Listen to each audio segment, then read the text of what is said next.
میرے عزیز دوستو، یہ مدرسے حضرت رسول اللہ صلی اللہ علیہ وسلم کا مہمان خانہ ہوا کرتے ہیں۔ ہمارے بچوں کو مہمان بچے کہے جاتے ہیں۔ مہمان طلبہ کتنے ہیں، بیرونی طلبہ کتنے ہیں، یہ اصطلاحات ہمارے علاقے میں استعمال ہوتی ہے کہ باہر کے طلبہ کتنے ہیں، دارالاقامہ میں طلبہ کتنے ہیں، مہمان طلبہ کتنے ہیں۔ عام ہندوستانی مسلمان دینی مدرسوں کو رسول اللہ کا مہمان خانہ سمجھتا ہے۔ یہ ایک لفظ اپنے اندر ایک محاورہ اور لفظ نہیں ہے، بلکہ ہماری بہت ساری تاریخ اور حقیقت کو سمیٹے ہوئے ہے۔ اس لیے کہ اسلام ایک تعلیمی مذہب ہے، ایک دینی مذہب ہے، معاشرتی اور سماجی مذہب ہے۔ سماج سے الگ ہو کر کے مسلمان نہیں رہ سکتا، تو تعلیم ضروری ہے۔ حضرت محمد رسول اللہ صلی اللہ علیہ وسلم نے مکہ مکرمہ میں دار ارقم میں اس تعلیم کا انتظام کیا تھا، اور ہجرت سے پہلے آپ نے حضرت مصعب بن عمیر کو بھیجا تھا مدینہ شریف۔ انہوں نے اسد بن زرارہ کے باغ میں قرآن شریف سکھانے کا اہتمام کیا تھا۔ آپ سیرت پاک پڑھیں تو آپ کو یہ دونوں باتیں کھل کر کے مل جائیں گی کہ مکہ شریف میں دار ارقم مرکز ہوا کرتا تھا، صحابہ وہاں آتے تھے اور دین سیکھتے تھے، قرآن سیکھتے تھے۔ اور ہجرت سے پہلے مصعب بن عمیر تشریف لے گئے مدینہ منورہ، تو انہوں نے وہاں قرآن شریف سکھانا شروع کیا۔ جب ہجرت کرے کچھ مسلمان حبشہ گئے تو ان کے بھی سیکھنے سکھانے کا ماحول جاری رہا۔ ہجرت مکمل ہونے کے بعد مدینہ شریف میں صفہ کی تاریخ ہر مسلمان جانتا ہے۔ تو ہمارے مدرسے اس لیے بنائے گئے ہیں کہ قرآن شریف پڑھا جائے، پڑھایا جائے، سمجھا جائے، سمجھایا جائے، عمل کیا جائے، اس کی تبلیغ کی جائے۔ یعنی ہمارے اغراض و مقاصد بالکل واضح ہیں۔ جتنے علوم قرآن کی خدمت کے لیے استعمال کیے گئے ہیں ان کی ضرورت پڑتی ہے۔ جیسے لکھنے کا ایک علم ہے، کتابت ایک علم ہے، اسے اوراق میں محفوظ کرنا ایک علم ہے، پھر اس کے زبر زیر پیش حرکات نحو صرف اس کے گرامر کو سمجھنا ایک علم ہے۔ تو جتنے علوم قرآن شریف کی خدمت کے لیے استعمال کیے گئے یا جتنے علوم قرآن شریف سے نکلے، جیسے کہ مسئلے مسائل کا علم ہے، فقہ کا علم ہے، تو وہ علوم جو قرآن کی خدمت میں استعمال ہوئے اور وہ علوم جو قرآن شریف سے اخذ کیے گئے، اور اس کا تعلق بندوں کی زندگی سے تھا، عملی زندگی سے تھا، کیونکہ بندوں کے حق کے درمیان ہے اور اللہ کے حق کے درمیان ہے۔ چونکہ وہ بندہ ہے تو جس خاندان کا آدمی ہے، جس سماج کا آدمی ہے، جس سوسائٹی کا آدمی ہے، اسی کو ذمہ داری بھی ہوتی ہے۔ یہی علم نبوت سکھائے گا کہ آپ کی ذمہ داری لوگوں کے درمیان کیا ہے، اور یہ علم نبوت ہی سکھائے گا، قرآن شریف ہی یہ بات سکھائے گا کہ اللہ کا کیا فرض آپ کی ذمہ ہے۔ ہمارے مدرسوں کا یہ کھلا ہوا جغرافیہ ہے، اس کے علاوہ اور ہمارے پاس کوئی سرمایہ نہیں ہے۔ لیکن لوگوں کو ہمارے سلسلے میں بڑی غلط فہمیاں ہوتی ہیں۔ ہندوستانی مدرسے چونکہ 4 بڑی جنگوں کے بعد شروع کیے گئے، سراج الدولہ کی جنگ میں مسلمان شکست کھا گیا، سلطان ٹیپو شہید کی جنگ میں شکست کھا گیا، بالا کوٹ کی جنگ میں شکست کھا گیا، اور 1857 کی جنگ جس کو غدر کہتے ہیں شکست کھا گیا۔ تو 4 بڑی شکستوں کے بعد ہمارے علماء نے دین کی حفاظت کے لیے مدرسے شروع کیے، اور وہ مدرسے قوم کی ذمہ داری میں دے کر کے شروع کیا۔ مدرسے پہلے بھی تھے، فرق اتنا تھا پہلے مدرسہ سرکاریں چلایا کرتی تھی، وزیر امیر نوابین چلایا کرتے تھے۔ ہمارے بہت سے لوگ کہہ دیا کرتے ہیں کہ ہندوستان کا سب سے پہلا مدرسہ دارالعلوم دیوبند، ان کا مطالعہ ناقص ہے۔ مسلمان جب بھی گیا، جہاں بھی گیا، دنیا کے جس حصے میں گیا، وہ جہاں قرآن لے گیا وہاں مدرسہ بھی لے گیا۔ ہندوستان میں 1-2 نہیں، سینکڑوں مدرسوں کے نشانات ایسے ملتے ہیں جو 1857 سے برسوں پہلے کے ہیں۔ فرق یہ ہوا پہلے وہ مدرسے وزیر امیر بادشاہ لوگ چلایا کرتے تھے، اور اس سے اپنے لیے نوکر خادم ملازم ترجمان پیدا کیا کرتے تھے۔ اکابر دیوبند نے 4 شکستوں کے بعد ہندوستانی قوم کو خود کفیل کرنے کے لیے اس کے بھروسے پر مدرسہ بنایا، اس کا نام دارالعلوم دیوبند رکھا گیا۔ اس کی بنیادی اس پر رکھی گئی کہ کسی امیر محکم القول کے بھروسے پر مدرسہ نہیں چلایا جائے گا، سرکاری امداد نہیں لی جائے گی۔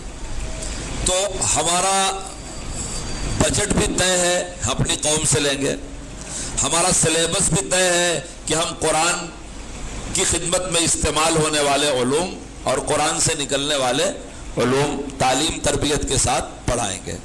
ہمارا میدان بھی طے ہے کہ ہم اپنی اسی قوم کو پڑھائیں گے، ہم مدرسے میں پڑھائیں گے، چھوٹے بچوں کو مکتب میں پڑھائیں گے، چھوٹے بچوں کو مدرسے نسوان میں پڑھائیں گے، خواتین کو، اور تعلیم بالغہ میں پڑھائیں گے جوانوں کو، اور جمعہ کے دن ہم اگر خطبے کا موقع ملا تو خطاب کریں گے اپنے عوام کو، بھی ایک طرح کا درس ہے۔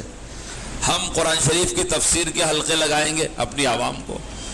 تو ایک عالم ربانی جو دنیا کی اس امت کی سب سے بڑی ضرورت ہے، بہت سے لوگ یہ چیز ضروری ہے، یہ چیز، جو کچھ بھی ضروری ہے، کسی کی ضرورت کا انکار نہیں ہے، لیکن امت محمدیہ کے لیے سب سے ضروری ہے عالم ربانی کا وجود۔ جس معاشرے میں، جس سماج میں، جس قوم میں کوئی عالم ربانی نہیں ہوگا وہ قوم تباہ ہوگی، اس کا رشتہ محمد الرسول اللہ صلی اللہ علیہ وسلم سے کٹ جائے گا۔ آپ آخری نبی ہیں، آپ دنیا سے پردہ فرما گئے، مگر یہ دین قیامت تک چلے گا، قرآن شریف قیامت تک چلے گا، تو آپ کا کام کون کرے گا؟ ہماری قوم قدر نہیں کرتی۔ اگر تھوڑی دیر کے لیے سوچیں، حضرت رسول اللہ صلی اللہ علیہ وسلم کے ممبر کا وارث کون ہے؟ عالم ہے۔ محراب کا وارث کون ہے؟ عالم ہے۔ آپ معلم تھے تو تعلیم کا وارث کون ہے؟ آپ مربی ہیں تو تربیت کون کر رہا ہے؟ آپ امت کے لیے فکر مند رہتے تھے تو امت کے لیے فکر کون کر رہا؟ دعائیں کون کر رہا؟ اپنا سب کچھ لٹا کر کے، لگا کر کے زندگی کو دین کے لیے وقف کون کیے ہوئے ہے؟ عالم ربانی۔ یہ سب عالم ربانی کے صفات ہیں۔ وہ عالم ربانی جب بھی پیدا ہوگا تو مدرسوں سے ہی پیدا ہوگا۔ آپ لوگ سمجھ سکتے ہیں اس بات کو، یونیورسٹی میں طرح طرح کے علوم پڑھائے جاتے ہیں۔ ہمارے ملک میں 2 یونیورسٹیاں مسلمانوں کے پیسوں سے بنی ہیں، جامعہ ملیہ اور مسلم یونیورسٹی علی گڑھ۔ علی گڑھ کی یونیورسٹی کا مسئلہ چل رہا ہے، جامعہ ملیہ جمعیت علماء کی وجہ سے اقلیتی کردار بحال ہوا اس کا۔ ان دونوں یونیورسٹیوں میں جیسے اور سبجیکٹ پر ایم اے ہوتا ہے ویسے اسلامیات پر بھی ایم اے موجود ہے، وہ خالی انہی دونوں میں نہیں ہے۔ اس ملک کی اور ایسی یونیورسٹیاں جو راجاؤں مہاراجاؤں کے نام پر ہیں یا دیوی اور دیوتاؤں کے نام پر ہیں، اس کے اندر بھی اسلامیات کا ایم اے موجود ہے، اور وہاں اسلامیات میں اسلامی مضامین پڑھائے جاتے ہیں، لیکن چونکہ ان کا مقصد صرف علم ہوتا ہے، کار نبوت انجام دینا ان کا مقصد نہیں ہوتا۔ علم برائے زر، علم برائے سند، علم برائے شہرت، علم برائے منصب، علم برائے ملازمت، علم برائے کسب، لیکن علم برائے دعوت و تبلیغ، علم برائے اسلام، علم برائے مسلمان ان کا مقصد نہیں ہے۔ اس لیے آپ غور کر کے دیکھ لیں کہ ان کو عمل سے کوئی مطلب نہیں ہوتا۔ ہمارے مدرسوں کو دار العلم والعمل کہا جاتا ہے، طالب العلم والعمل ہم کو کہا جاتا ہے، کیونکہ اللہ کے رسول صلی اللہ علیہ وسلم کے بعد اس امت کو دین پر ثابت قدمی کے ساتھ لے کر کے چلنے کا کام یہ علماء ربانی کا ہے۔ تو عالم ربانی امت کی سب سے پہلی ضرورت ہے، سب سے بڑی ضرورت ہے۔ وہ عالم ربانی ہمارے انہی مدرسوں سے پیدا ہوگا۔ اکابر دیوبند نے بدلتے ہوئے ان حالات میں جو دنیا ایک نئے دور میں داخل ہوئی، اسے مادی دور کہا جاتا ہے، اسے آدمی کی ذاتی آزادی کا دور کہا جاتا ہے، اسے ڈیموکریسی کا دور کہا جاتا ہے، اسے جمہوری دور کہا جاتا ہے، اسے ایک وسعت پسندی کا دور کہا جاتا ہے کہ دنیا تنگ نظری سے نکل گئی، غربت سے نکل گئی، فقر و فاقہ سے نکل گئی، برادرہڈ میں داخل ہوئی، بھائی چارہ میں داخل ہوئی، انسانی مساوات میں داخل ہوئی۔ ظاہر ہے اس بدلتے ہوئے منظر میں اسلام کی حفاظت کیسے کی جائے گی؟ اس کے لیے اکابر علماء دیوبند نے مدرسوں کی یہ تحریک شروع کیا۔ تو اس مدرسے کا بجٹ بھی متعین ہے، کہاں سے آئے گا؟ ہماری قوم سے۔ اس کا سلیبس بھی متعین ہے کہ وہ کیا ہے، قرآن شریف کے ارد گرد گھوم رہا ہے۔ اس لیے مولانا ارشد صاحب فرماتے ہیں کہ ہمارے مدرسے ہمارا دین ہے، ہمارے مدرسے ہمارا ایمان ہے، ہمارے مدرسے ہماری دنیا ہی نہیں ہے۔ مسجد دین ہے، مدرسہ دین ہے، اس کی ذمہ داری ہماری اپنی ہے، دوسروں کی نہیں ہے۔ ہم کسی اور کے بلبوتے پر اپنا دین نہیں چلائیں گے۔ تو بجٹ بھی متعین ہے, سلیبس اور نصاب بھی متعین ہے, اور ساتھ ساتھ کن میں ہم کو محنت کرنا ہے وہ بھی متعین ہے. جہاں کہیں اس محنت کو اکابر کی فکروں کے مطابق کیا جا رہا ہے وہاں نتیجہ بڑی برکت کے ساتھ بہت اچھا آ رہا ہے. ابھی حضرت مولانا فرما رہے تھے کہ ملک میں جہاں بھی جانا ہوتا ہے سراج العلوم کے فضلاء ملتے ہیں کہ ہم نے آپ کے پاس سچی بات یہ ہے آپ کا مدرسہ شاید یہاں کے مقامی ذمہ داروں کو احساس نہ ہو لیکن سراج العلوم مدرسہ ہندوستان کا ایک مشہور ترین مدرسہ ہے, اور آپ کے علماء جب سفر کرتے ہیں تو ان کو ملک میں بڑا اعزاز ملتا ہے, چونکہ ان کے پاس کے پڑھے ہوئے طلباء اپنے مقام پر اعلیٰ منصب پر دین کی خدمت انجام دیتے ہیں. کوئی حافظ ہے, کوئی قاری ہے, کوئی مدرس ہے, کوئی خطیب ہے, کوئی خدمت خلق میں لگا ہوا ہے. تو شاید یہاں شہر کے لوگوں کو جو وہ کچھ دے دیتے ہیں مدرسے کو, ان کو یہ نہ پتہ چلتا ہو کہ ملک میں آپ کے مدرسے کی پذیرائی, شہرت, عظمت کتنی ہے, اور یہاں دینی تعلیم کی نشر و اشاعت میں آپ کا حصہ کتنا, آپ کی ساجھیداری کتنی ہے. اس مقام پہ رہتے ہوئے شاید آپ کو اس کا اندازہ نہ ہو رہا ہو, لیکن سراج العلوم ملک کے ایک بڑے اور قداور اور اہم مدرسوں میں شمار ہونے لگا ہے. اللہ تعالیٰ اس کو مزید ترقی عطا فرمائے. میں عرض کر رہا تھا کہ صاف طور سے ہماری بات ہے کہ ہمارے مدرسے یہ رسول اللہ کے مہمان خانے ہیں. چونکہ ہندوستان میں یہ مدرسے قائم ہوئے 4 جنگوں کی پے در پے شکست کے بعد, اور ایسی حالت میں قائم ہوئے کہ ہماری قوم لوٹی پٹی اور غریب تھی, کوئی اس کا ہاتھ پکڑنے والا نہیں تھا, اور ایک مجاہد قوم تھی, جفاکش قوم تھی. تو اس قوم میں شہید ہونے والے بھی تھے, جلا وطن ہونے والے بھی تھے, روپوش ہونے والے بھی تھے, ایسے یتیم بچے بھی تھے جس کے باپ کا سہارا سر سے اٹھ گیا تھا. تو علماء نے ان کے ہاتھ پکڑ پکڑ کر کے ان کو مدرسے میں داخل کرنا شروع کیا.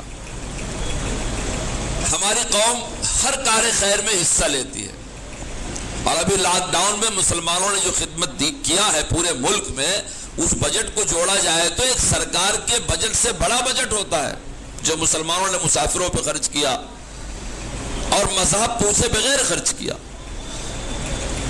تمام مدات خیر کے ساتھ چونکہ مسلمان صاحب نصاب پر زکوٰۃ فرض ہے, تاجروں سے کہا گیا کہ اپنی زکوٰۃ دو, اور کسانوں سے ہمارے علماء نے کہا کہ تم 10واں 20واں 40واں دیا کرو.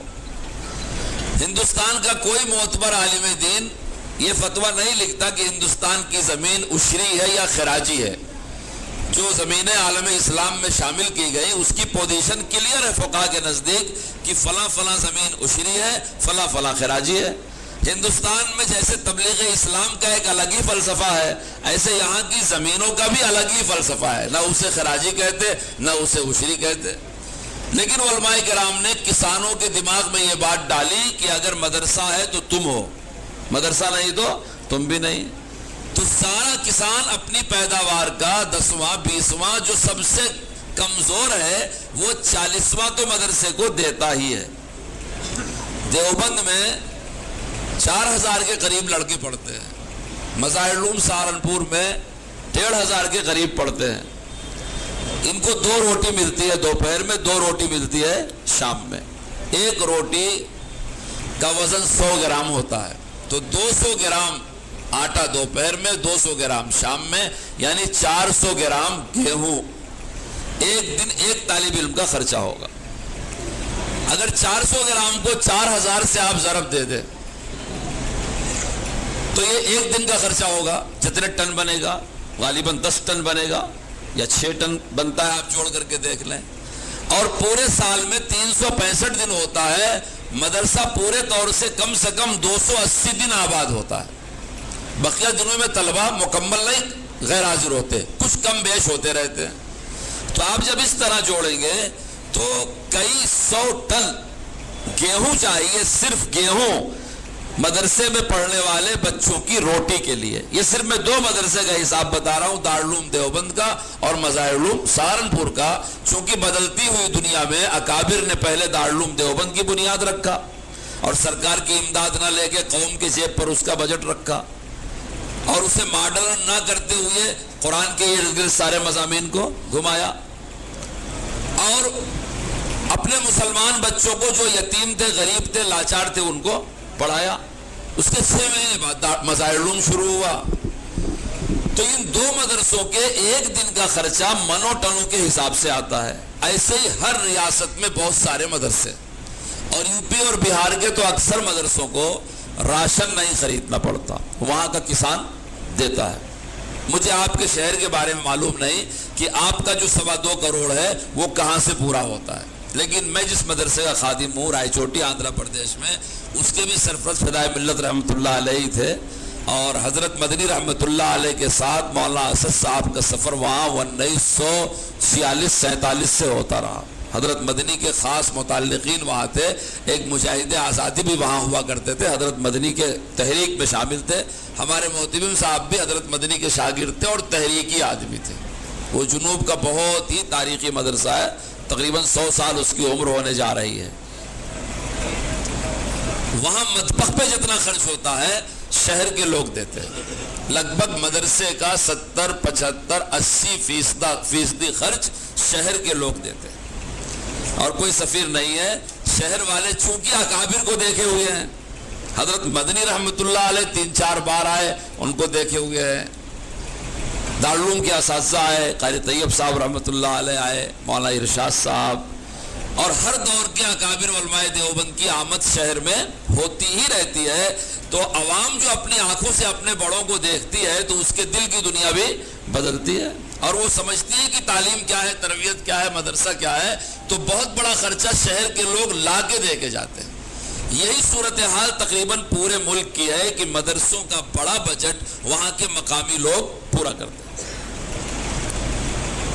چونکہ اس وقت جب شروع ہوا تھا تو غربت تھی، اور لوگ صدقات زکوٰۃ کے علاوہ عشر اور خراج کے نام پر 10واں 20واں 40واں بھی دیا کرتے تھے۔ تو بہت سے لوگوں نے کہنا شروع کر دیا، بھائی یہ مدرسہ بچوں کی پرورش کی جگہ ہے، مدرسے میں غریب بچے اتنے ہیں، یتیم بچے اتنے ہیں، لاچار بچے اتنے ہیں۔ ہماری بنیاد لاچار بچوں کی پرورش نہیں ہے، ہماری بنیاد یتیم بچوں کی پرورش نہیں ہے۔ ہمارے مدرسے نہ بیکار خانے ہیں، نہ یتیم خانے ہیں، نہ خیرات خانے ہیں، نہ زکوٰۃ خانے ہیں۔ یہ رسول پاک صلی اللہ علیہ وسلم کے مہمان خانے ہیں۔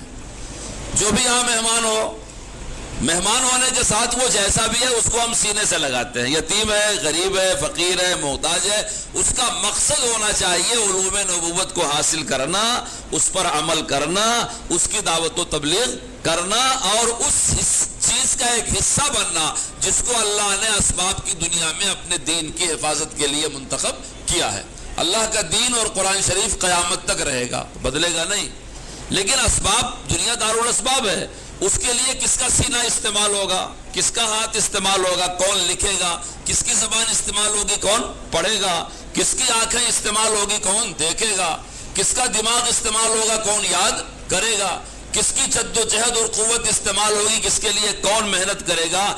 وہ سعادت مند ہے، اللہ پاک اپنے دین کے لیے بطور اسباب کے جس کو چاہے استعمال کرے گا، وہ سعادت مند ہے۔ لیکن ہمارے مدرسے غریب بچوں کے پڑھنے کی وجہ سے غریب خانے نہیں ہیں، زکوٰۃ وصول کرنے کی وجہ سے خیرات خانے بھی نہیں ہیں، اور ہماری سندوں کو سرکاری نوکری سے کوئی تعلق نہیں ہے، اس لیے یہ مدرسے بیکار خانے بھی نہیں ہیں۔ اس کی جامع معنی تعریف یہ ہے کہ رسول پاک صلی اللہ علیہ وسلم کے مہمان خانے ہیں، اور یہ بچے رسول اللہ صلی اللہ علیہ وسلم کے مہمان ہیں۔ ان کی خدمت، ان کی راحت رسانی ہمارے لیے بڑی سعادت ہے، اور امت نے ان کی ناز برداری ہمیشہ کیا ہے، ہمیشہ کیا ہے۔ صفہ کی تاریخ میں لکھا ہوا ہے کہ اگر اونٹنی بچہ دیتی تھی تو دودھ سب سے پہلے صفہ کے طلبہ کے لیے آتا تھا، اور انصار کے باغات میں جب کھجور پکتی تھی تو ایک خوشہ کاٹ کر کے لا کے صفہ پہ لٹکا دیا جاتا تھا اور بچے کھاتے تھے۔ اللہ ہمارے اکابر کو جزائے خیر دے۔ پوری دنیا میں ایک ہندوستانی قوم ایسی ہے کہ وہ مدرسے پر خرچ کرنا جانتی ہے۔ دوسرے ملکوں کے مسلمانوں کو یہ شعور ہی نہیں ہے کہ مدرسہ ہوتا کیا ہے، وہ مدرسے کو سرکاری کالج اور یونیورسٹی سمجھتے ہیں۔ میں نے جیسا کہ بتایا جہاں لوگ اسلامیات میں ایم اے کرتے ہیں، چنانچہ پورے عرب ملک میں اس جیسا رسمی ایک مدرسہ بھی آپ کو نہیں ملے گا، بلکہ ان کے اسکول اور کالج میں تفسیر کی، حدیث کی، فقہ کے کچھ چاپٹر پڑھائے جاتے ہیں، مکمل کتاب پڑھائی نہیں جاتی۔ آپ کا جہاں جی چاہے آپ مصر میں دیکھ لیں، سعودی میں دیکھ لیں، ابو ظبی میں دیکھ لیں، دبئی میں دیکھ لیں، کویت میں دیکھ لیں، ایسے رسمی مدرسے جو ان سارے علوم کو پڑھاتے ہو بے غرض ہو کر کے کہ ان کا منشا نہ سرکار کا تقرب ہو، نہ مال وصول کرنا ہو، نہ دنیا کمانا ہو، دین کو خالص دین کے لیے پڑھاتے ہو، پورے عالم اسلام میں آپ کو ایک مدرسہ بھی ایسا نہیں ملے گا۔ اسکول کالج ملیں گے کہ لوگ پڑھتے ہیں، پڑھنے کے بعد پڑھانا شروع کرتے ہیں، سرکار کے ملازم ہو جاتے ہیں۔ اس لیے میں کہتا ہوں آپ لوگ چونکہ مدرسے کے اراکین ہیں، اپنا ذہن ایک دم صاف رکھیے۔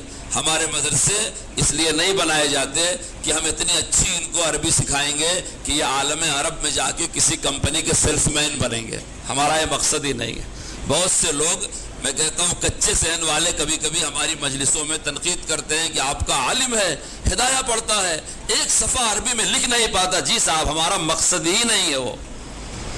ہم وہ عربی نہیں پڑھا رہے ہیں جو عربی ابو جہل کی زبان ہونے کے باوجود اسے ابو جہل کہا گیا تھا، وہ عربی ہم نہیں پڑھا رہے ہیں۔ اگر مقابلہ عربیت کا ہوتا تو بہت بڑا عربی ادیب ابو جہل سے بڑا ادیب ہو سکتا ہے، لیکن اس کو جاہل نہیں رسول پاک نے ابو جہل کہا۔ کیوں ابو جہل کہا؟ وہ دینیات سے جاہل تھا، وہ سنت سے جاہل تھا، وہ قرآن کے اسرار و رموز سے جاہل تھا۔ ہمارے مدرسے اس لیے نہیں بنائے گئے ہیں کہ ہم کمپنیوں کا مندوب اور سیلس مین پیدا کریں۔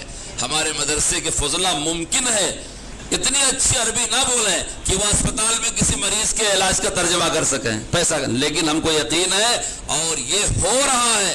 ہمارے مدرسے کے فارغ کے سامنے بڑے سے بڑے فرعون وقت کی ہمت نہیں ہے کہ وہ قرآن کی ایک ضمیر کے مرجع میں غلطی کر دے، سوال نہیں پیدا ہوتا۔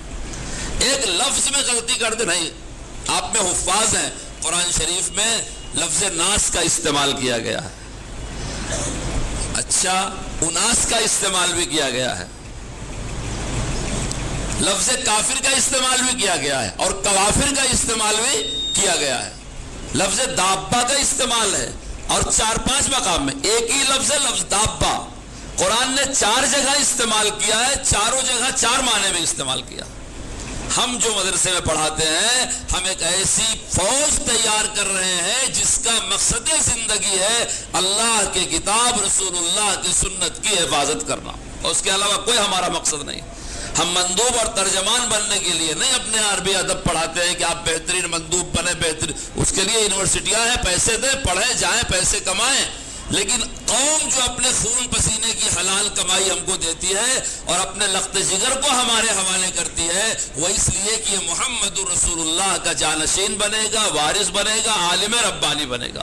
یہ تو بڑی گھٹیا سوچ ہوگی کہ جس بچے کو عالم ربانی اور ماہر قرآنی بنانے کے لیے ہم کو دیا گیا ہم اسے کسی کمپنی کا مندوب، ترجمان اور سیلس مین بنا کر کے بھیج دیں۔ ہمارے مدرسوں کا بالکل یہ مقصد نہیں۔ اس لیے کتاب و سنت کے ایک ایک رموز، ابھی آپ کیا قرآن شریف ختم ہوا، وقت ختم ہو رہا ہے، میں بہت مختصر انداز میں عرض کرتا ہوں۔ جن اکابر نے بڑے بڑے مدرسے بنائے ان کے سامنے ایک بہت بڑا چیلنج تھا ہندوستان میں۔ چیلنج یہ تھا یہاں اسلام ڈائریکٹ عرب سے نہیں آیا، تاریخ پڑھنے والے جانتے ہیں یہاں اسلام ایران کے راستے سے آیا ہے، عجم اور افغانستان کے راستے سے آیا ہے۔ آپ پڑھے لکھے لوگ میری بات پر غور کریں، عربی زبان میں 29 حروف ہیں، انہی حروف میں قرآن کے الفاظ لکھے گئے ہیں۔ اللہ کے رسول صلی اللہ علیہ وسلم لکھنا جانتے نہیں تھے اور لکھا ہوا پڑھ نہیں سکتے تھے، آپ امی تھے۔ صحابہ کو آپ نے قرآن شریف لکھوایا۔ قرآن کا ایک طریقہ کتابت بھی ہے، آپ اٹھا کر کے دیکھ لیں کئی جگہ۔ ایک جگہ یا عبادی فتقون میں کھڑا الف عین کے اوپر لگا ہوا ہے۔ 50 جگہ قرآن میں ایسا ہے کہ عام چلتی ہوئی عربی سے قرآن کریم کے لکھنے کا قاعدہ الگ ہے۔ آپ کسی عرب کاتب سے پوچھ لیں بسم اللہ کیسے لکھا جاتا ہے، پوری دنیا کے خطاط یہ کہتے ہیں کہ با کو ایسے لمبا کر کے لکھیں گے۔ 5 حروف ایسے ہیں جو دونوں طرف سے اشتراک قبول کرتے ہیں، با اسی میں سے ہے۔ لام کے ساتھ با لکھیں گے لب ہو جائے گا، اور با کے ساتھ لام لکھیں گے بل ہو جائے گا، تو دونوں طرف سے قبول کرتے ہیں۔ کچھ کچھ حروف ایسے ہیں کہ ٹیک تو لگا لیتے ہیں مگر کسی کا سہارا سامنے سے حاصل نہیں کرتے. جیسے کہ دال ہے، دال دلدل کا دال پیچھے ٹیک تو لگا لے گا لیکن آگے کسی پر سہارا لے لے اس کی شان کے خلاف ہے. اور بعض حروف ایسے ہیں کہ بالکل منفرد رہتے ہیں. یہ حروفوں کی کہانی ہے. عربی زبان کے حروف تہجی، حروف ہجا، مفردات جسے کہتے ہیں، وہ 29 ہیں. قرآن اسی میں لکھا گیا تھا لیکن ہندوستان میں اسلام آیا ایران کے راستے سے اور فارسی زبان کے حروف تہجی عربی سے زیادہ ہے. اب ہندوستان پہنچنے کے بعد یہاں کی چلتی ہوئی زبانوں میں جب اور حروف تہجی جوڑ دیے گئے تو ان کی تعداد 75 تک ہو گئی.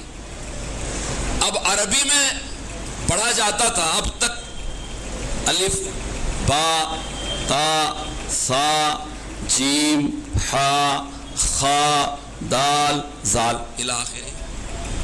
لیکن فارسی میں پڑھا جاتا تھا الف، بے، پے، تے. یہ پے ایک نیا حرف پیدا ہو گیا. عربی والے تو پے جانتے ہی نہیں. اب ہندوستان میں آنے کے بعد اس فارسی میں ٹے کا اضافہ ہو گیا. بہت سے لوگ کہتے ہیں علماء نے کیا کیا، علماء نے کیا کیا. آپ کو پتہ نہیں، علماء نے وہ کام انجام دیا ہے اسلام کی حفاظت کے لیے جو اسباب کی دنیا میں ممکن تھا. وہ عالم ربانی ہیں، ان کی نگاہیں بہت باریک ہوتی ہیں. جب تک بادشاہوں، وزیروں اور امیروں کے تحت یہ مدرسے چلتے رہے، جب تک فارسی میں قرآن پڑھا جاتا رہا. آپ بیتی پڑھیے. میں اکثر اساتذہ کو مشورہ دوں گا، حضرت شیخ الحدیث مولانا زکریا صاحب کی آپ بیتی ضرور مطالعے میں رکھیں. وہ کتاب بڑی مردم ساز ہے اور پوری ایک صدی کے حالات کے آئینے میں آپ کو دکھائے گی کہ کیسے تھے ہمارے اکابر. شیخ بار بار اپنے بارے میں فرماتے ہیں میں فارسی میں قرآن پڑھتا ہوں، میں فارسی میں قرآن پڑھتا ہوں. تو ہم لوگ سمجھتے ہیں کہ واقعی شیخ اپنے بارے میں کہتے ہیں فارسی میں پڑھتے یعنی غلط پڑھتے ہیں. ایسا نہیں ہے. فارسی کا مطلب یہ ہے کہ ہمارے بچپن میں الف، بے، تے سے ہی پڑھایا جاتا تھا. ہم نے خود بغدادی قاعدہ پڑھ رکھا ہے. چھوٹا قاعدہ 4 ورق کا، بڑا قاعدہ 8 ورق کا. الف، بے، تے سے. اور اتنی مار کھایا، اللہ جزائے خیر دے ان اکابر اساتذہ کو، ان کی قبروں میں اللہ نور سے بھر دے. اماں ابا نے بھیجا حافظ بنا لے کر انہیں مرغا بنا دیا. مجھے آج تک اشکال ہے مدرسے کے اس مرغا بنانے پر کہ بھائی ماں باپ بھیجتے حافظ بناؤ، مولوی صاحب مرغا بنا دیتے ہیں. ایسا کہاں دنیا میں ہوگا بولو. یعنی علماء ہمارے مدرسوں میں آپ اندازہ لگاؤ، رکوع میں قرآن شریف کی آیتیں پڑھنا منع ہے. نماز میں حالت رکوع میں تلاوت کرنا منع ہے. حالت سجدہ میں تلاوت کرنا منع ہے. اس لیے منع ہے کہ وہ مقام عبدیت، مقام مذلت ہے. تو مقام مذلت میں کتاب اللہ کی تلاوت مکروہ قرار پائی. اب ہم لوگ اپنے شاگردوں کو سزا میں کھڑا کرتے ہیں. مسجد میں تعلیم ہوتی ہے، اللہ کے گھر میں سزا دیتے ہیں، کھڑا کرتے ہیں اور سزا میں اس سے قرآن پڑھواتے ہیں. مجھے ہمیشہ اس پر اشکال رہا ہے، ہمیشہ، کہ بھائی یہ تو ہمارے پورے اسلامی فلسفے کے خلاف ہے کہ بجائے حافظ بنانے کے مجھے مرغا بنا دیا. تو بڑے پٹے اس میں الف، بے، تے، سے میں چلتا رہا ایک زمانے تک. ایک لطیفہ سناتا ہوں آپ کو. شیخ الہند رحمۃ اللہ علیہ دارالعلوم کے اول استاذ اور سب کے استاد، حضرت تھانوی کے بھی استاد. اس وقت دارالعلوم دیوبند میں جب لوگ داخلے کے لیے آتے تھے تو تحریری امتحان عام طور سے نہیں ہوتا تھا، بالکل شروع کا زمانہ ہے.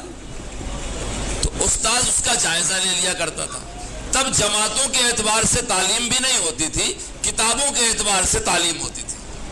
اگر وہ زمانہ آپ پڑھنا چاہیں تو مولانا مناظر حسن گیلانی کے مضامین کا ایک مجموعہ ہے دارالعلوم میں بیتے ہوئے دن، آپ اس میں پڑھ لیں. میں نے پڑھنے کے زمانے میں مرتب کیا تھا، چھپی ہوئی ہے مولانا اعجاز اعظمی کے نام سے، لیکن اندر پوری کہانی میری ہی لکھی ہوئی ہے. آپ پڑھ کے دیکھ لیں، حاصل کریں اس کو. آپ کو اس دور کا دارالعلوم نظر آئے گا جو شیخ الہند کے زمانے کا ہے کہ کیسے تھے. تو ایک بار شیخ الہند ایک طالب علم کا امتحان لے رہے تھے. اس سے کہا تمہارا کس کتاب میں امتحان لوں؟ تو بھائی علم اللہ کی صفت ہے نا، تو اللہ کی تمام صفات میں علو ہے. بندے کی صفات میں بندگی ہے لیکن قدرت کی صفات.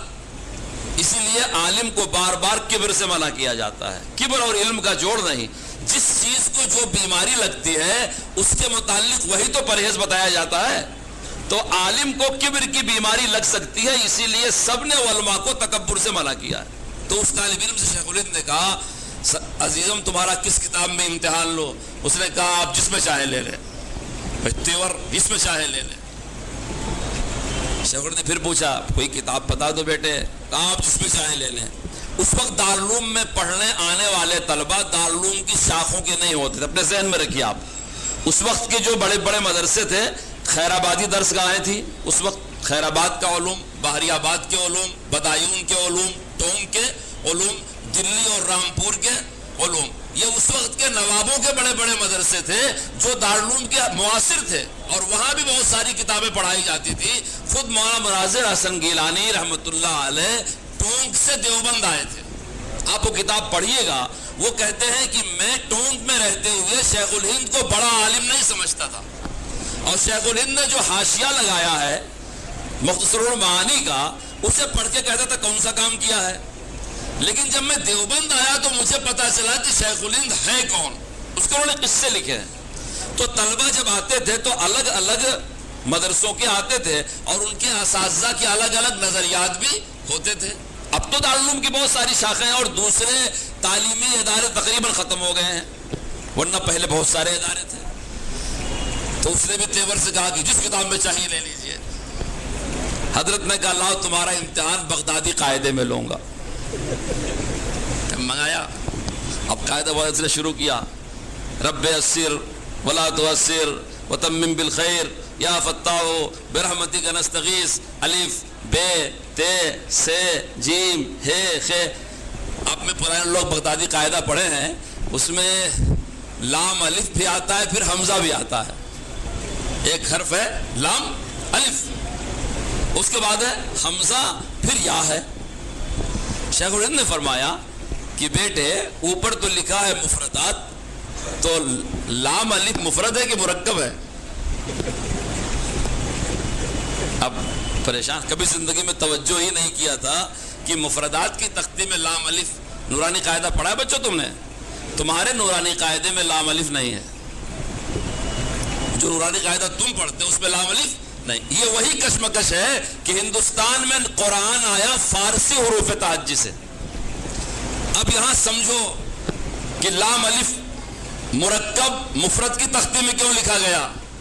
کیونکہ جس اللہ والے نے بغدادی قاعدہ لکھا تھا اس کے سامنے یہ چیلنج تھا کہ تم نے بے کا حرف تو لکھ دیا، تے کا حرف تو لکھ دیا، جیم کا حرف تو لکھ دیا، تو ایک حرف الف ہے، ایک حرف حمزہ ہے، اور حمزہ کی بڑی شکلیں ہیں، حمزہ اپنی شکل میں، حمزہ یا کی شکل میں، حمزہ واو۔ یہ حمزہ تو عجیب و غریب ہے، کئی قراء ایسے ہیں کہ مرتے مرتے بھی ان کے دل میں حمزہ تھا، اموت وانا فی قلبی حمزہ، اموت وانا فی قلبی حتی۔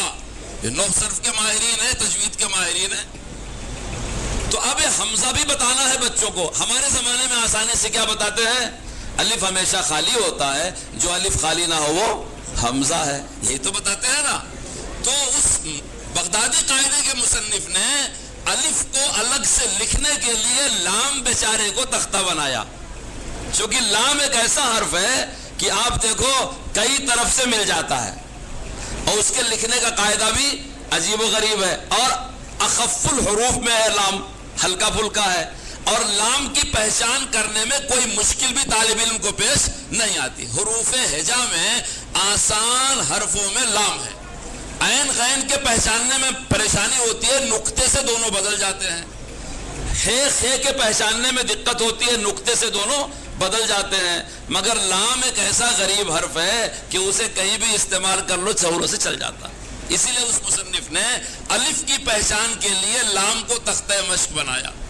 تو بہرکیف جس طالب علم نے امتحان دیا تھا وہ تو ہو گیا فیل۔ حضرت نے شام کو اپنی مجلس میں استادوں کو ایک کہانی سنایا، تو کس کی ہمت شیخ الہند سے پوچھ لے کہ حضرت پھر اصل بات کیا، ہم نے بھی تو ویسے پڑھا ہے۔ ڈرتے ڈرتے ایک استاذ نے ہمت کیا کہ حضرت آتا تو ہم کو بھی نہیں، یہ اصل راز کیا ہے؟ تب شیخ الہند نے بتایا کہ راز یہ ہے کہ الف ہمیشہ خالی ہوتا ہے، اور جو الف خالی نہ ہو وہ حمزہ ہوتا ہے۔ تو یہ جو بچے کو الف بے یہاں پڑھایا گیا ہے، آگے جب حرکات میں جائیں گے تو اس پہ زبر آ جائے گا، تو بچے کو یہ پریشانی ہوگی کہ جب زبر آ گیا تو حمزہ بن گیا تو الف کہاں غائب ہو گیا. تو اس کو لام کے پیٹ میں چھپا دیا تاکہ طالب علم کو سمجھایا جا سکے کہ بھائی وہ الف جس کی ضرورت پڑے گی وہ یہاں چھپا ہوا ہے. اب ہم لوگ بھی نورانی قاعدہ میں جو پڑھتے ہیں الف، تو آگے جب جاتے ہیں تو استاد کیا پڑھاتا ہے ہم کو؟ حمزہ زبر آ. اب جب اس کو عربی میں تبدیل کرنا ہوا تو ایک بہت بڑا مسئلہ تھا. مظاہر العلوم نے بڑی خدمات انجام دیا ہے، بڑی خدمات انجام دیا ہے. حدیث شریف کی خدمات، فقہ کی خدمات، شروحات کی دارالعلوم اور مظاہر العلوم نے ہندوستان میں اسلام کی نشت ثانیہ کے لیے جو خدمات انجام دیا اس کا احاطہ آسان نہیں ہے. اسی میں سے یہ خدمت بھی مظاہر العلوم کے ایک فارغ تھے مولانا نور محمد لدھیانوی، انہوں نے انجام دیا. اسلام آیا اس ملک میں پہلی صدی میں خشکی اور تری کے راستے سے. عام طور سے پورے ملک میں اسلام پھیلا 6 صدی میں، اور دارالعلوم قائم ہوا 1867 میں. مظاہر العلوم قائم ہوا اس کے 6 مہینہ بعد. جب دارالعلوم مظاہر العلوم نئے طریقے سے قائم ہوئے اور انہوں نے اپنا نظریہ بنایا کہ اسلامیات کی پوری حفاظت کی جائے گی اور نشت ثانیہ کی جائے گی، تو مظاہر العلوم کے فارغ مولانا نور محمد لدھیانوی نے یہ بیڑا اٹھایا کہ اب ہم ہندوستانی مسلمانوں کو الف بے سے نہیں، حروف تہجی فارسی اور اردو سے نہیں، بلکہ الف با حروف تہجی عربی سے قرآن پڑھائیں گے. وہ بنیاد ڈالی، نورانی قاعدہ لکھا. اس کی سرپرستی حضرت رائے پوری نے کیا، دارالعلوم مظاہر العلوم کے اکابر نے کیا، اور اب تک محنت چل رہی ہے. حضرت تھانوی رحمۃ اللہ علیہ کے ایک بہت خاص خلیفہ ہیں مولانا ابرار الحق صاحب رحمۃ اللہ علیہ، وہ مظاہر کے ہی فارغ ہیں. اکثر کتابوں میں حضرت مولانا ابرار الحق صاحب رحمۃ اللہ علیہ کا 100 نمبر آیا کرتا تھا. مولانا ابرار الحق صاحب رحمۃ اللہ علیہ شیخ عبدالحق محدث دہلوی کی خاندان سے ہے، اسی لیے ان کے نام کے ساتھ حقی لکھا رہتا ہے. شیخ عبدالحق محدث دہلوی وہ عالم دین ہندوستان کے ہیں جو شیخ عبدالوہاب متقی کے شاگرد ہیں، یعنی شاہ ولی اللہ سے ان کا زمانہ پہلے ہے، اور شاہ ولی اللہ کے خاندان سے پہلے وہ علم حدیث ہندوستان میں لائے ہیں. ان کے حالات چھپے ہوئے پڑھ لیجیے. چونکہ شاہ ولی اللہ کچھ الگ زاویے سے لائے تھے، جس طرح سے یہ فن مدون ہو کر کے تیار ملنا تھا وہ مل گیا ہندوستان کو. اس لیے ہم علم حدیث کی ابتدا میں شاہ ولی اللہ کے خاندان کا تذکرہ کرتے ہیں، ورنہ اس سے پہلے ہندوستان میں اور بڑے بڑے محدثین پیدا ہو چکے ہیں، جیسے کہ شیخ عبدالوہاب متقی، شیخ عبدالعلی متقی وغیرہ. تو مولانا عبدالحق صاحب رحمۃ اللہ علیہ محدث دہلوی کے خاندان کے مولانا عبدالحق صاحب رحمۃ اللہ علیہ، ان کے والد پیشے سے وکیل تھے. جب وہ فارغ ہوئے مظاہر العلوم سے تو کہیں بخاری پڑھا سکتے تھے، بڑا مدرسہ چلا سکتے تھے. خود الحمدللہ آسودہ گھرانے کے تھے، ان کے والد صاحب وکیل تھے. وکیل محمود الحق صاحب انگریز کے زمانے کے مشہور وکیل تھے، حضرت تھانوی سے بیعت تھے، 4 پیشکار کام کیا کرتے تھے. شاہ صاحب سے حضرت تھانوی نے کہا فارغ ہو رہے ہو کیا ارادہ ہے مولانا ابرار صاحب سے؟ تو حضرت تھانوی کیا تو بات چیت کرنے کی نوبت نہیں آتی تھی، لکھ کر کے دو اور لکھ کر کے جواب لو. تو حضرت نے لکھ کر کے دیا کہ میرا ارادہ ہے دین کی خدمت میں لگوں گا، دین کی خدمت میں لگوں گا. حضرت تھانوی نے کاپی موجود ابھی ہردوئی میں، اس میں نیچے جواب لکھا اس میں پیسے کم ملتے ہیں. بات صحیح ہے نا، اس میں پیسے کم ملتے ہیں. دیکھو علم دین ہمارا ذریعہ معاش نہیں ہے. ایک بہت بڑی غلط فہمی ہے کہ لوگ سمجھتے ہیں مدرسے والوں کا ذریعہ معاش مدرسہ ہے. نہیں بھائی، ہمارا علم دین ہمارا ذریعہ معاش ہے ہی نہیں ہے. اس غلط فہمی سے دوسری برائی یہ پیدا ہوتی ہے، اگر کوئی عالم دین کاروبار کرے، تجارت کرے، کسب کرے، محنت کرے تو لوگ عیب کی نگاہ سے دیکھتے ہیں. جب علم دین ہمارا ذریعہ معاش نہیں ہے، جو مل رہا ہے وہ رزق کریم مل رہا ہے، تو ہم کو سمجھنا چاہیے جب ہمارا وہ موضوع ہی مدرسوں کا ذریعہ معاش نہیں ہے تو ہم جو پڑھ رہے ہیں دین کی خدمت کے لیے پڑھ رہے ہیں. مولانا نے لاک ڈاؤن میں تنخواہ کی بات فرمائی، مجھے بڑی خوشی ہوئی، بہت خوشی ہوئی. دراصل بہت ساری آفت ہمارے ملک پہ ہمارے پڑوس کی وجہ سے آتی ہے، بہت ساری آفت. اللہ ان کو ہدایت عطا فرمائے، صحیح سوچنے کی توفیق عطا فرمائے. یہ لاک ڈاؤن میں تنخواہوں کی آفت بھی وہیں سے آئی تھی ہمارے ملک میں. سب سے پہلے وہاں کے بڑے دارالفتہ نے یہ لکھا کہ مدرسے کے ملازمین اجیر مشترک ہیں کہ اجیر خاص ہیں. ایک فلسفہ شروع کر دیا. ان کا کام خالی سبق پڑھانا ہے یا دینی خدمات کرنا ہے؟ کن دینی خدمات پر معاوضہ لے سکتے ہیں, کن پر نہیں لے سکتے. ایسا چوں چرا کا فلسفہ کھڑا کیا کہ پوری دنیا کے مکتبوں, مدرسوں, مسجدوں کے اماموں کا بیڑا غرق کر دیا. اکثر جگہ اداروں کے ذمہ دار تاجر لوگ ہیں, اور تاجر کا یہی مزاج ہوتا ہے جہاں 4 پیسے کا فائدہ وہی بات سمجھ میں آتی ہے, اس کو نفع کے علاوہ کوئی زبان سمجھ میں نہیں آتی. بس سب تاجروں نے جلدی جلدی اپنے ماتحت اداروں کی تنخواہیں اجیر خاص, اجیر مشترک پر پکڑنا شروع کر دیا. ہم لوگ مظاہرالعلوم میں بیٹھے ہوئے, الحمدللہ دارالعلوم دیوبند نے اپنے ہر ملازم کو لاک ڈاؤن کی مکمل تنخواہ دیا, مکمل تنخواہ دیا. اور جو اسی دونوں اداروں کو بنیاد بنایا. مدرسہ مظاہرالعلوم سہارنپور کی شورا نے, میں خادم و شورا کا خزانچی میں ہی ہوں مدرسے کا, الحمدللہ مکاتب تک کے مدرسین کو لاک ڈاؤن کی پوری تنخواہ دی گئی. اور آپ مظاہر کے اساتذہ سے پوچھ لیں, سالانہ جو 15 دن کی رخصت اتفاقیہ ہوتی ہے وہ بھی دی گئی. کسی ایک مستقل ملازم کے 1 دن کی تنخواہ بھی وضع نہیں کی گئی. تو جب ہم لوگوں نے فیصلہ کیا تو ہم کو دونوں پڑوس کے ملکوں سے واٹس ایپ آنا شروع ہوا, فون آنا شروع ہوا, بھائی آپ نے بہت تاریخی کام کیا, آج بھی مظاہر ہے, آج بھی دارالعلوم. میں نے کہا بھائی فطرہ تمہیں نے پیدا کیا تھا, تم چپ رہ گئے ہوتے تو کمیٹی والے جیسے بیچارے کرتے رہتے. تم نے دارالفتہ میں کھینچا اس مسئلے کو اور فضا خراب کیا پورے بر صغیر, پورے ایشیا کی. تو دارالعلوم اور مظاہرالعلوم نے اپنے کردار سے فیصلہ کیا. پہلے کیب میں کہہ رہا تھا کہ علم دین ہمارا ذریعہ معاش نہیں ہے, تو شاہ صاحب کے جواب میں حضرت تھانوی نے لکھا کہ اس میں پیسے کم ملتے ہیں. حضرت نے لکھا پھر کہ اب تو میں نے طے کر لیا ہے کچھ بھی ہو مگر دین کی خدمت میں ہی لگوں گا. حضرت تھانوی نے لکھا انشاءاللہ دنیا اتنی ملے گی کہ سمیٹے نہیں سمٹے گی. پھر مولانا باؤلق صاحب نے پوری سنجیدگی کے ساتھ مظاہرالعلوم کے اس پیغام کو اٹھایا جو مولانا نور محمد لدھیانوی نے طے کیا تھا کہ اب ہندوستان کے مسلمانوں کو اللہ کی کتاب عربی حروف تہجی سے پڑھانا ہے. سمجھے آپ میری بات؟ اور نورانی قاعدہ کو اپنی محنت کی بنیاد بنایا. مفتی محمود صاحب اور حضرت شیخ کے پاس تقاضا رکھا کہ ایک اچھا سا قاری ہم کو دے دیجئے جو اس قرآن کریم کی تعلیم میں, اس کے پھیلانے میں میری مدد کر سکے. تو ان دونوں بزرگوں کے مشورے سے ہردوئی بھیجا گیا قاری امیر حسن صاحب رحمۃ اللہ علیہ کو. آپ میں سے بہت سے لوگوں نے دیکھا ہوگا, میرا بہت گہرا تعلق تھا ان بزرگوں سے, اللہ ان کے درجات بلند کرے. قاری امیر حسن صاحب کہنے لگے کہ جب میں ہردوئی گیا, ٹرین سے اترا, مولانا باؤلق صاحب کے یہاں گیا, ان کا مہمان رہا, صبح میری تقرری ان شرائط پہ ہوئی. آپ شرائط بھی سن لیجئے, کچھ مجھے بھول گئی, کچھ یاد ہے. پہلی شرط یہ ہے کہ مدرسے میں دین کی خدمت کی نیت سے رہیں گے, معاش کی نیت نہیں ہوگی. تنخواہ ماہانہ 10 روپیہ ہوگی. جس مہینے میں نہیں مل پائے گی مدرسے کے ذمہ واجب الادا نہیں رہے گی, اور کسی کے سامنے مدرسے کی شکایت بھی کرنے کی اجازت نہیں ہوگی. دیکھو, اگر چند مہینے کی تنخواہ مدرسہ نہیں دے سکتا اور 1 مہینے کی میسر ہو گئی اور آپ کو پیش کر دی گئی تو پچھلے چند مہینے کے مطالبے کا حق نہیں ہوگا.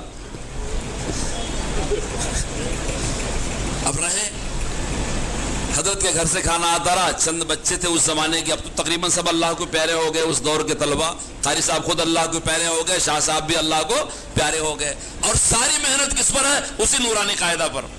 الف ہمیشہ خالی ہوتا ہے, جو خالی نہ ہو وہ حمزہ ہے. واو کو گول ادا کیا جائے گا, زبر کی حرکت کو جلدی پڑھے, تھوڑا بھی نہ کھینچے, زیر اور پیش کو معروف پڑھے, اسی پر لگا ہوا ہے. حالانکہ یہ وہ علماء ہیں جو بخاری پڑھا سکتے تھے, شیخ الحدیث بن سکتے تھے. قاری صاحب رحمۃ اللہ علیہ اتنے بافیض بزرگ گزرے, حضرت رائے پوری نے ان کی تربیت کیا تھا. حضرت مولانا زکریا صاحب کے خلیفہ تھے, بہت بڑی خانقاہ بنا سکتے تھے, بڑے قوی الفیض بزرگ تھے قاری امیر حسن صاحب, لیکن پوری زندگی کہاں لگایا؟ نورانی قاعدہ پہ. سفر میں ہم ساتھ ہوا کرتے تھے، ایسے پکڑ لیتے ہاتھ اور سکھانا شروع کرتے ساتھیوں کو، پڑھو یاسین، کسی کو یاسین پڑھا رہے ہیں، کسی کو جیم مشق کرا رہے ہیں، کسی کو میم مشق کرا رہے ہیں کہ بھائی میم کہو گے تو ناک میں سے نہیں آنا چاہیے، نون کہو گے تو ناک میں سے نہیں آنا چاہیے۔ جو لوگ اس فن کو نہیں جانتے، بڑے بڑے علماء سے معافی کے ساتھ عرض کرتا ہوں، ہم جب کہتے ہیں نا با زبر با، یہ صحیح نہیں ہوتا۔ قاری صاحب کہتے تھے کہ اس کا علم ہے با، تو جو با اس حرف کا علم ہے وہ با ہے، تو اس کو ایسا پڑھا جائے گا با، کیونکہ علم تو ہو گیا نا با، پھر اس پر زبر لگائیں گے با زبر با، کیونکہ حرکت آدھے الف کے برابر ہوتی ہے، حرکت آدھے الف کے برابر ہوتی۔ یاد رکھو، ہندوستان کا بڑے سے بڑا قاری ہمارے سر آنکھوں پر، لیکن اگر نورانی قاعدے کی دنیا سے ناواقف ہے تو قرآن کا جواب نہیں دے سکتا۔ ہم نے مظاہر علوم میں شعبہ تجوید میں انٹرویو لینے کے بعد تقرر کیا ایک بڑے قاری کا، تو ظاہر بات ہے انٹرویو لیا جائے گا تو کوئی ایک فیل بھی ہوں گے، تو جو فیل ہوں گے ان کو درد بھی ہوگا، تو ایسے لوگ جب موقع ملے گا تو بخار بھی اتاریں گے، تو بھائی اس کے لیے تیار رہتے ہیں کہ بھائی جو بھی کہو سنیں گے، کیونکہ ادارے کا مفاد مد نظر ہے نا۔ ادارہ چلانے والوں کو کڑوی کسیلی سننا چاہیے، وہ بھی ایک دین کی خدمت ہوتی ہے کہ آپ کو کوئی کڑوی کسیلی کہے۔ تو ایک قاری صاحب نے انٹرویو کے طریقے، مولانا آخر صاحب تھے انٹرویو میں، ہم تھے، قاری صاحب تھے، تو جو نہیں آ سکے وہ پوچھنے لگے آپ لوگ کیا جانتے ہیں؟ ہم نے کہا ہم کچھ نہیں جانتے، لیکن ضابطہ ہے، بڑوں کا مدرسہ ہے، اسی نے قرآن کا بیڑا اٹھایا ہے، ہم آپ سے ایک بات پوچھنا چاہتے ہیں قاری صاحب۔ جب بہت سر چڑھنے لگے ہم نے کہا آپ سے ایک بات پوچھنا چاہتے ہیں، متحرک اور ساکن یہ موصوفے کی صفت ہے، حرکت اور سکون، حرکت اور سکون اس کا شمار صفات میں ہوتا ہے یا موصوفات میں ہوتا ہے؟ یہ نعت ہے یا منعوت ہے، صفت ہے یا موصوف ہے؟ کہنے لگے ہے تو یہ صفت، میں نے کہا اس کا موصوف کہاں ہے؟ اس کا موصوف کہاں ہے؟ آپ بڑے پریشان ہوئے، میں نے کہا اس کی پیدائش کہاں سے ہوئی ہے؟ آپ سمجھتے ہو اللہ کی کتاب، نبی جس پر یہ قرآن نازل ہوا وہ صحابہ کو سکھاتا ہے، صحابہ وہ ہیں جن کی زبان عربی ہے، پھر نبی کے سکھانے کا کیا مطلب ہے؟ نبی کیا سکھاتا ہے؟ نبی یہی سکھاتا ہے کس طرح سے ادا کیا جائے گا، کہاں وقف ہوگا، کہاں سکتہ ہوگا، کہاں کتنا اس کو کھینچا جائے گا، مت کس نبی سکھاتا ہے، اور قاری وہی سیکھتا ہے۔ جب نہیں بتا سکے میں نے کہا آپ جا کے اپنے اساتذہ سے پوچھ لیجئے گا، تجویدی کتابوں میں پڑھ لیجئے گا، جہاں سے حروف نکلتے ہیں یہ اس کی صفت ہے۔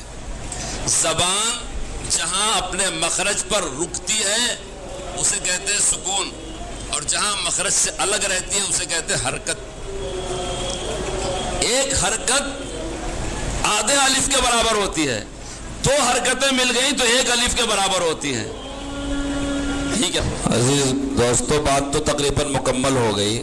میں قاری صاحب رحمۃ اللہ علیہ قصہ سنا رہا تھا کہ انہوں نے اس طرح سے 1-2 سال نہیں 65 سال نورانی قاعدہ پڑھایا، اور پورے ملک میں اللہ کی کتاب عربی لب و لہجے میں پڑھائی جائے، عربی حروف تہجی کے ساتھ پڑھائی جائے، پورے تجوید کے ساتھ پڑھائی جائے، مستقل اس کے لیے محنت کیا۔ جو میں نے تنخواہوں والی بات سنائی وہ بات مکمل کر دو۔ قاری صاحب نے کہا پھر بہت ہونے لگا، فاقہ تنگی آنے لگی، تو مولانا ابرار الحق صاحب نے شاہ عبد الغنی صاحب رحمۃ اللہ علیہ کے پاس بھیجا کہ جاؤ، شاہ عبد الغنی صاحب حضرت تھانوی کے خلیفہ تھے، ان کو مدرسے کے حالات بتا کے دعا کراؤ۔ تو قاری صاحب ہردوئی سے گئے، خراسان روڈ اسٹیشن پڑتا ہے، وہاں اترے اور وہاں سے شاہ عبد الغنی رحمۃ اللہ علیہ کے پاس گئے۔ شاہ صاحب نے دعا بھی کیا اور یا سلاموں کا وظیفہ بھی بتایا۔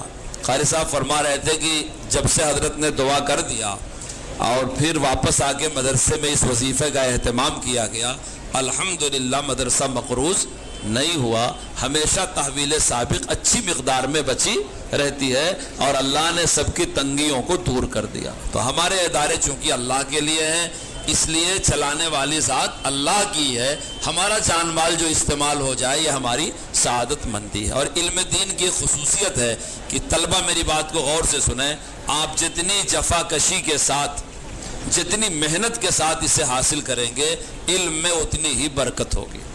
امام احمد ابن حنبل رحمۃ اللہ علیہ کے حالات میں لکھا ہے کہ وہ بغداد سے مکہ شریف پڑھنے گئے سفیان ابن عیینہ کے درس میں. ایک دن ان کے درس میں آئے نہیں کیونکہ احمد ابن حنبل ناغہ نہیں کرتے تھے. تو علی بن جہم جو اس پورے قصے کے راوی ہیں وہ کہتے ہیں میں نے دیکھا کہ امام صاحب آج نہیں آئے. تب تو وہ امام کی طرح مشہور نہیں تھے, طالب علم تھے. سفیان بن عیینہ استاذ تھے, حرم میں ان کی درسگاہ ہوتی تھی. تو جا کے معلوم کیا تو احمد ابن حنبل کا کپڑا کسی بچے نے چرا لیا تھا. تو پتہ یہ چلا کہ جیسے ہمارے مدرسے صفہ تک مستند ہیں تو چوریاں بھی مستند ہی ہیں, اس کی بھی ایک سند ہے. تو لے لیا کسی غریب, ان کا چبا ہی لے لیا. تو ظاہر ہے ننگے بدن امام صاحب پڑھنے کیسے آئیں گے. تو بیچارے بیٹھے تھے. علی بن جہم کہتے ہیں میں نے پوچھا تو بڑی دیر کے بعد مجھ سے کہا کہ یار میں نے کرتا ڈالا تھا کسی نے لے لیا, میرے پاس خالی نیچے کی لنگی ہے, میں کیسے درسگاہ میں آؤں. تو علی بن جہم نے کہا کہ اچھا ایسا کرو, مجھ سے ہدیہ قبول کر لو. بچے غور سے میری بات سنیں, مجھ سے ہدیہ قبول کر لو. امام صاحب اتنے غیور تھے, فرمایا یار میرا ہدیہ لینے کا دل نہیں چاہتا, ہدیہ نہیں قبول کیا. پھر کہا ایسا کرو اجرت لے لو. کہا اجرت کس بات کی؟ کہا ایسا کرو کچھ لکھ کے مجھے دے دو, کیونکہ اجرت کتابت ہوتی ہے نا. تو امام صاحب اس پر راضی ہو گئے. تو لکھا, کچھ اوراق لکھا اور لکھ کر کے علی بن جہم کو دیا, اور ایک اشرفی انہوں نے ان کو اجرت دیا. اس اشرفی سے مکے کے قیام کے دوران اپنی ضروریات احمد ابن حنبل نے پورا کیا. پھر پتہ چلا کہ اس کے بعد ایک بڑے عالم ہیں جو یمن میں رہتے ہیں, تو وہ پھر بغداد سے یمن گئے. وہاں ایک نان بھائی کے یہاں کھانا کھایا کرتے تھے اور ازار بند بنا کر کے بازار میں بیچتے تھے. پہلے تو ہمارے مدرسوں میں دارالقامہ جیسا پہلے ایسا نہیں ہوتا تھا, طلبہ خود کفیل ہوتے تھے. تو احمد ابن حنبل ازار بند بناتے اور فروخت کرتے. ہماری جمعیت علماء کے صدر مفتی کفایت اللہ صاحب کے بارے میں یہ ہے کہ وہ قریشیہ سے ٹوپیاں بنا کرتے تھے اور اسے فروخت کیا کرتے تھے. قاری صدیق صاحب رحمۃ اللہ علیہ قریب کے بزرگ گزرے ہیں, کچھ نہ کچھ تجارت ضرور کرتے تھے, کیونکہ نظریہ وہی کہ علم دین ذریعہ معاش نہیں ہے, اللہ اس میں برکت دیتا ہے. تو جب واپس آنے لگے تو چمڑے کا بہترین جوتا تھا. نان بھائی سے کہا تمہاری روٹیاں میں نے کھایا ہے, میرے پاس پیسہ ختم ہو گیا ہے, یہ میرا چمڑے کا جوتا ہے, لے لو. نان بھائی نے لے لیا. اس کے تو اور بہت سارے طلبہ ایسے رہے ہوں گے جاگیر پہ کھانے والے. جب وہاں سے چلے تو اب کھانے پینے کے لیے کچھ نہیں ہے. پہلے زمانے میں تنہا لوگ سفر نہیں کر پاتے تھے, قافلے میں سفر ہوتا تھا. تو احمد ابن حنبل جیسا امام جو جوان ہو چکا تھا اور بڑی شہرت ہو چکی تھی, مکے میں ویسے علم حاصل کیا, بغداد سے نکل کے یمن میں ایسے حاصل کیا, یمن سے بغداد آتے ہوئے قافلے میں مزدوروں کے ساتھ چلے گئے. مزدوروں میں کیوں رہنا شروع کیا؟ کیونکہ ہر منزل پر تاجروں کا سامان اتارنا پڑتا تھا, پھر اونٹوں پر لادنا پڑتا تھا. تو جب یہ سامان اتارنے لادنے میں مزدوروں کے ساتھ جاتے تو ایک دو دانگ ان کو ملا کرتا تھا. وہ ایک دو دانگ ان کے راستے کے سفر کا خرچہ تھا.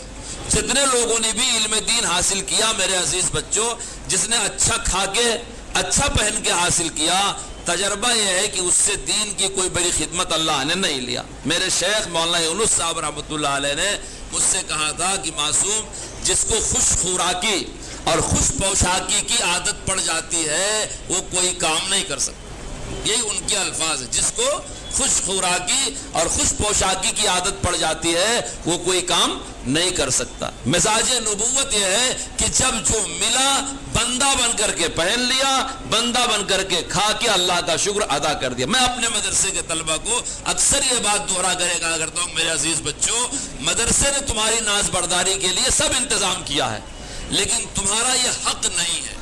تم جس راستے پہ لگے ہوئے ہو یہ مجاہدے اور جفا کشی کا راستہ ہے. اور اکابر دیوبند کی یہ خصوصیت ہے کہ انہوں نے بھوکے رہ کے, پیاسے رہ کے, تکلیف اٹھا کر کے اس علم کو حاصل کیا, پھر اللہ تعالیٰ نے ان سے بہت بڑا کام لیا. دارالعلوم کا ایک چھوٹا قصہ سنا کر کے 1.5 منٹ میں بات ختم کرتا ہوں. دارالعلوم کے ایک طالب علم نے حافظ احمد صاحب کے پاس جا کر کے شکایت کیا, جو قاری حضرت مولانا قاسم نانوتوی رحمۃ اللہ علیہ کے بیٹے تھے. حافظ احمد صاحب اور قاری طیب صاحب کے والد ماجد تھے. ان کے پاس جا کے شکایت کیا کہ حضرت میرا مصلی, میری لنگی, میرا دسترخوان میری چادر میرا امامہ چوری ہو گیا. تو مولانا حبیب الرحمان صاحب بیٹھے ہوئے تھے, ناراض ہو گئے, بولے مولوی صاحب نوابی کرنے آئے ہو کہ طالب علمی کرنے آئے ہو؟ غصہ ہوئے. جب بورا غصہ اتار چکے تو بچے نے ادب سے کہا کہ حضرت وہ ایک ہی کپڑا تھا, وہی دسترخوان تھا, وہی امامہ تھا, وہی مصلی تھا, وہی چادر تھی, وہی لنگی تھی. آپ سمجھے بھائی؟ ضرورت بتانے کے لیے اس کا ہر استعمال بتا دیا اپنے ذمہ دار کو. تو یہ راستہ جفا کشی اور مجاہدے کا ہے.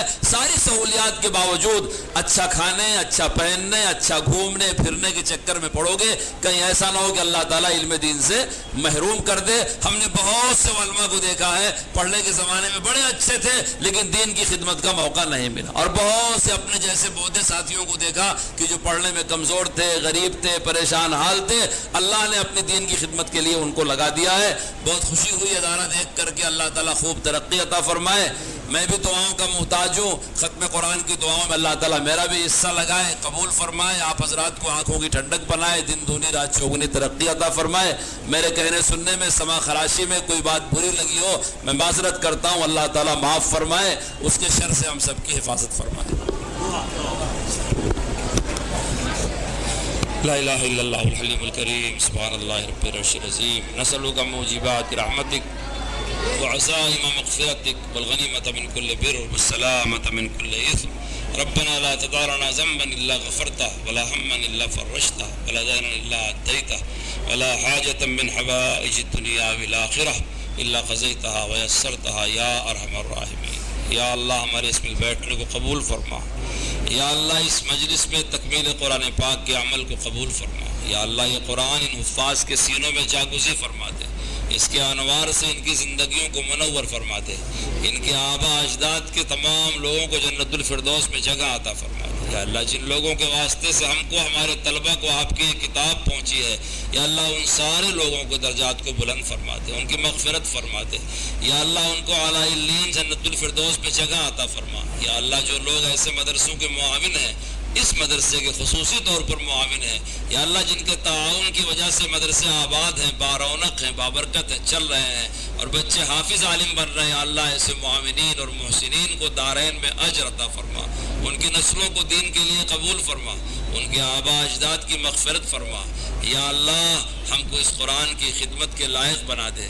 یا اللہ اس نعمت سے ہم کو مالا مال فرما دے. ہماری غفلتوں اور گناہوں کی وجہ سے ہم کو اہل قرآن سے الگ نہ فرما. یا الہ العالمین قرآن کریم کی برکت سے ہماری ہر مشکل اور مصیبت کو دور فرما دے. یا اللہ حاضرین کے دل میں جتنی جائز مرادیں ہیں وہ سب کو قرآن کریم کی برکت سے پورا فرما دے.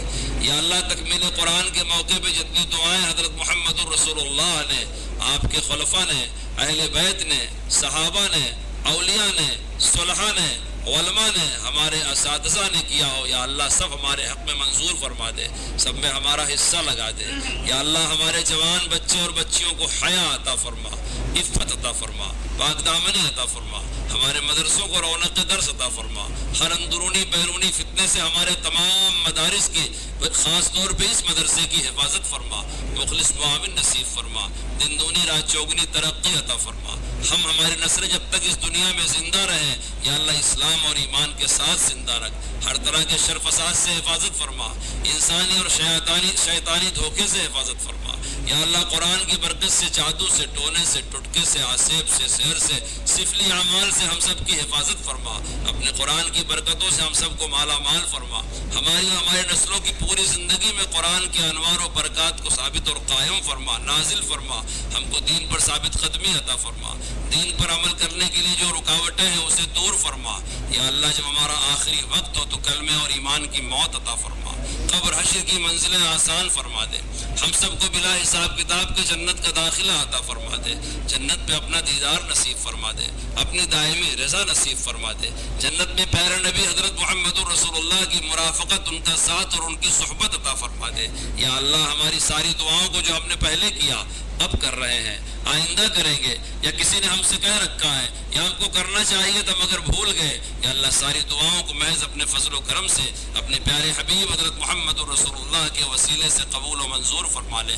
سبحان ربک رب العزت عما یصفون وسلام علی المرسلین والحمد للہ رب العالمین. سید ولد آدم خیر الانام، اس پہ لاکھوں درود، اس پہ لاکھوں سلام۔